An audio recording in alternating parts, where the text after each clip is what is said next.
নমস্কাৰ ছাৰ মোৰ অন্য এক ভিডিঅ'লৈ আপোনাক স্বাগতম জনাইছোঁ। আজিৰ ভিডিঅ'ত মই UPS পেঞ্চনৰ যি এছিউড পেঞ্চন প্ৰধানমন্ত্ৰী আৰু মুখ্যমন্ত্ৰী ডাঙৰীয়াই কৈ আছে যে এছিউড পেঞ্চন 25 বছৰ চাকৰি কৰাৰ পিছত আপুনি বেছিকৰ 50% দৰমহা লগত ডিয়াৰনেছ ৰিলিফ আপুনি লাভ কৰিব।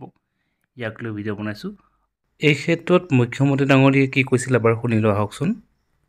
United pension scheme UPS scheme আমি আৰম্ভ কৰিব বিচাৰিছোঁ, যাৰ জৰিয়তে 25 বছৰ কাম কৰা চৰকাৰী কৰ্মচাৰীসকলে নিশ্চিতভাৱে তেওঁলোকে 50% চাকৰি কালৰ দৰমহা 50% ডিয়াৰনেছ এলাউন্সৰ সৈতে লাভ কৰিবলৈ সক্ষম হ'ব।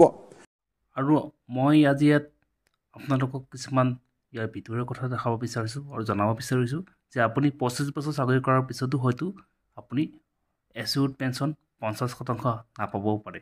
ইয়াৰ কিছুমান চৰ্ত আছে, যেনে ICBC ইণ্ডিভিজুৱেল কৰ্পাছ আৰু বেঞ্চমাৰ্ক কৰ্পাছ, এই দুটা আপোনাৰ ইকুৱেল যদি নহয় তেতিয়া আপুনি এছিউড পেঞ্চন আপুনি লাভ নকৰিব। আপুনি এছিউড পেঞ্চন যি 50% তাৰ পৰা আপুনি বঞ্চিত হ'ব। কেনেকৈ হ'ব চাওঁ আহকচোন মোৰ ভিডিঅ'টো আজি সম্পূৰ্ণৰূপে।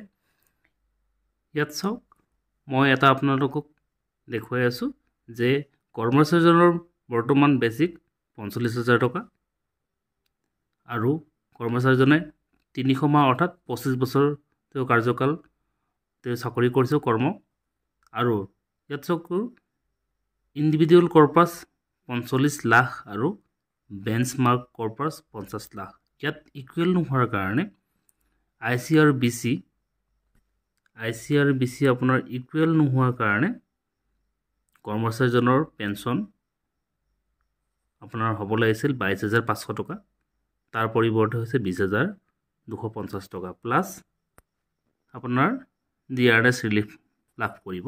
কিন্তু যি মুখ্যমন্ত্ৰী কৈছে যে 25 বছৰ চাকৰি কৰিলে তো দৰমহাৰ বেছিক পেৰ 50% পেঞ্চন লাভ কৰিব লগতে ডিয়াৰ।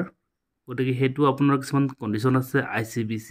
তো এই ICBCৰ ভিতৰৰ কথা তেওঁলোকে আমাক জনোৱা নিদিয়ালৈকে, গতিকে ICBCৰ কথা তেওঁলোকে আমাক পুংখানুপুংখে জনাব লাগিব আৰু এইবোৰ গোটেইখিনি পুংখানুপুংখ আমাক খুঁটিনাটি বুজাই দিয়াৰ পিছতহে UPS গ্ৰহণযোগ্য হ'ব। অন্যথা এয়া পুনৰ কৰ্মচাৰীসকল ইয়াৰ বিৰুদ্ধে ইতিমধ্যেই ডাঙৰ খাই উঠিছে যে UPS আমাৰ কৰ্মচাৰীসকলৰ বাবে সুৰক্ষিত নহয়। গতিকে এইটো আছিল আজি মোৰ ভিডিঅ' যে আপোনাৰ ICBC ইকুৱেল নহ'লেও আপুনি 25 বছৰ চাকৰি কৰাৰ পিছতো হয়তো আপুনি ফুল দৰমহা লাভ নকৰিব পাৰে, ফুল যি এছিউড পেঞ্চন 50% সেয়া লাভ নকৰিবও পাৰে। গতিকে ছাৰ বাইদেউসকল, আজিৰ মোৰ এই ভিডিঅ'টো যদি চাই ভাল লাগিলে আপোনালোকে, তেতিয়াহ'লে লাইক, কমেণ্ট আৰু ছাবস্ক্ৰাইব কৰিব নাপাহৰিব। ধন্যবাদ।